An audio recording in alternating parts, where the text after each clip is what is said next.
Okey, Assalamualaikum dan selamat pagi semua.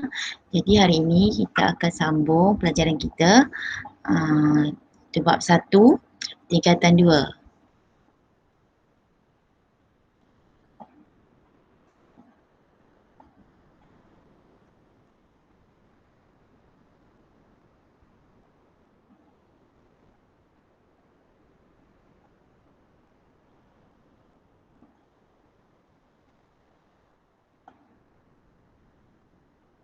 Okey, untuk bab 1 tajuk kita adalah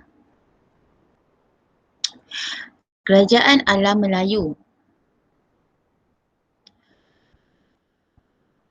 Okey, cuba kita tengok peta zaman sekarang dengan peta di halaman buku teks di muka surat 3. Dulu versus sekarang. Okey, sekarang kita lihat negara-negara Asia iaitu Myanmar, Thailand, Laos, Vietnam, Cambodia, Malaysia, Singapura, Indonesia, Brunei dan Filipin. Cuba kita bandingkan, cuba kamu tengok buku teks kamu muka surat 3. Macam mana bentuk peta yang dalam buku teks? Okay, ada perbezaan tak?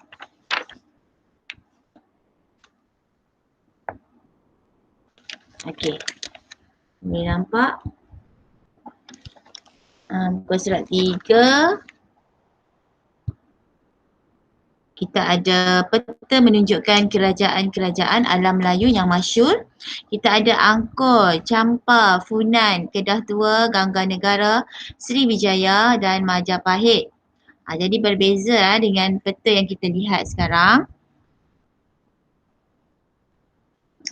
Okey, dalam tajuk ini kita akan belajar kerajaan awal di alam Melayu.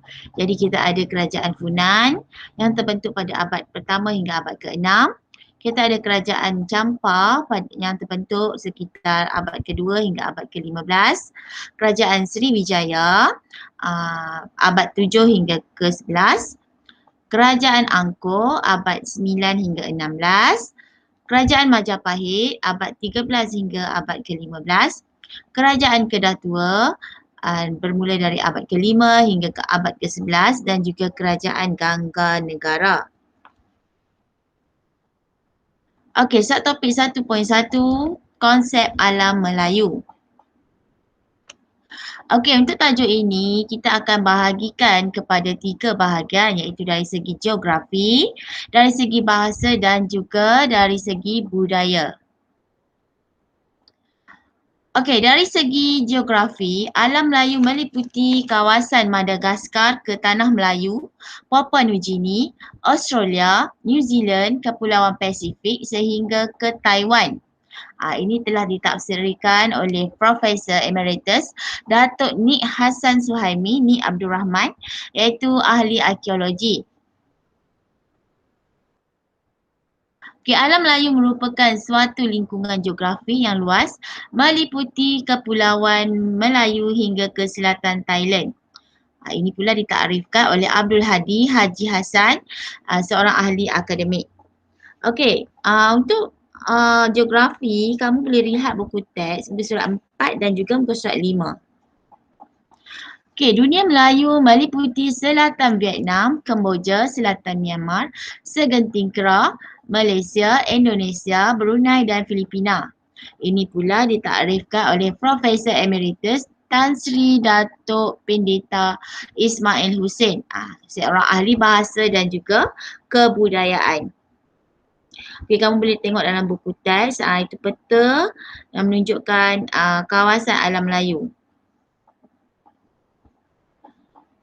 Seterusnya, Alfred Russel Wallace pula, seorang sarjana barat berkata, Kepulauan Melayu meliputi Tanah Melayu hingga Tenasserim dan Kepulauan Nicobar Filipina dan Kepulauan Solomon hingga Papua New Guinea.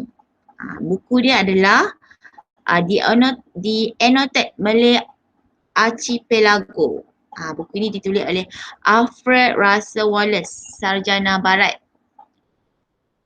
Okey, Profesor Dr. Ming Chu Ming, pengkaji manuskrip Melayu pula mentafsirkan dunia Melayu merupakan sebuah kawasan yang luas meliputi Malaysia, Indonesia, Brunei, Singapura, Selatan Thailand dan juga Filipina. Jadi ini semua adalah tafsiran untuk dari segi geografi. Ini untuk geografi. Seterusnya kita lihat pula konsep alam Melayu dari segi bahasa. Okey, kamu boleh lihat buku teks muka surat 6. Okey, bahasa serumpun di alam Melayu.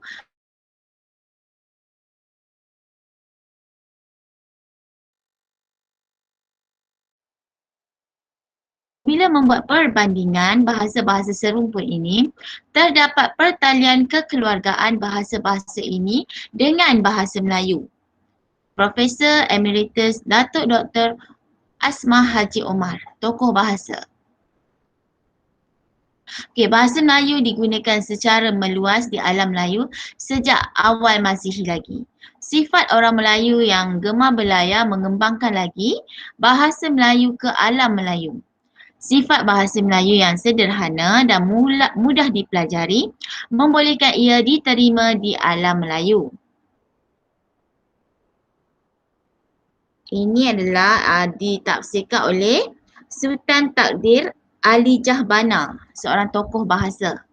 Maksudnya bahasa Melayu banyak digunakan di alam Melayu. Banyak perkataan-perkataan yang boleh dikatakan sama. Ataupun perkataan serumpun yang mempunyai persamaan digunakan dalam di Kepulauan Alam Melayu. Okey, seterusnya kita lihat pula dari segi budaya. Apakah konsep alam Melayu dari segi budaya? Jadi penduduk alam Melayu mempunyai budaya serumpun yang merangkumi bahasa dan tulisan, persuratan, struktur sosial, kesenian, kepercayaan dan juga adat. Munculnya kepandaian dalam kesenian seperti pembuatan gangsa dan juga seni mempertahankan diri. Kedua-dua kepandaian ini merupakan ciptaan asli di alam Melayu. Selain itu, wujud juga nilai-nilai murni masyarakat seperti gotong royong.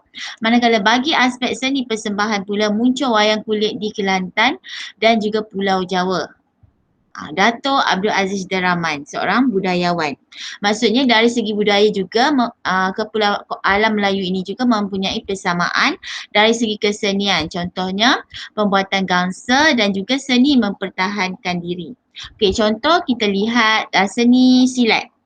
Okey, seni silat kebanyakan negara ASEAN, contohnya Malaysia, Indonesia, Vietnam, Thailand, mereka semua tahu seni silat. Itu salah satu seni mempertahankan diri. Jadi ini adalah persamaan dari segi budaya. Okey, contoh yang kedua tadi kita ada wayang kulit. Contoh wayang kulit terdapat di Kelantan, juga wayang kulit juga terdapat di Pulau Jawa, iaitu di Kepulauan Indonesia. Okey, setakat ni boleh faham?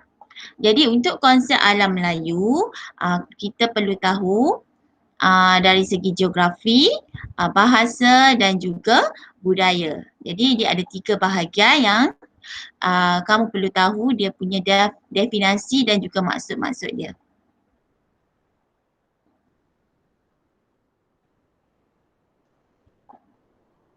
Jadi cikgu rasa untuk hari ni kita sampai sini dulu tajuk kita. Jadi cikgu nak kamu buat latihan dalam buku kerja untuk tajuk 1.1 iaitu konsep alam Melayu. Jadi buku kerja semua dah dapat kan? Jadi cikgu nak kamu buat muka surat 1.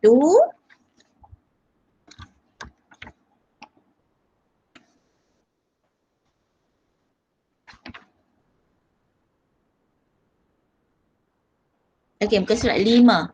Buku kerja muka surat 5, muka surat 6. Dua muka surat 5 dan 6 buku ni. Ya. Semua dah dapat buku kerja. Jadi cikgu nak kamu siapkan buku aktiviti muka surat 5 dan juga 6. Okey, jadi sehingga berjumpa lagi. Minggu depan kita akan sambung tajuk 1.2. Okey, Assalamualaikum. Bye-bye.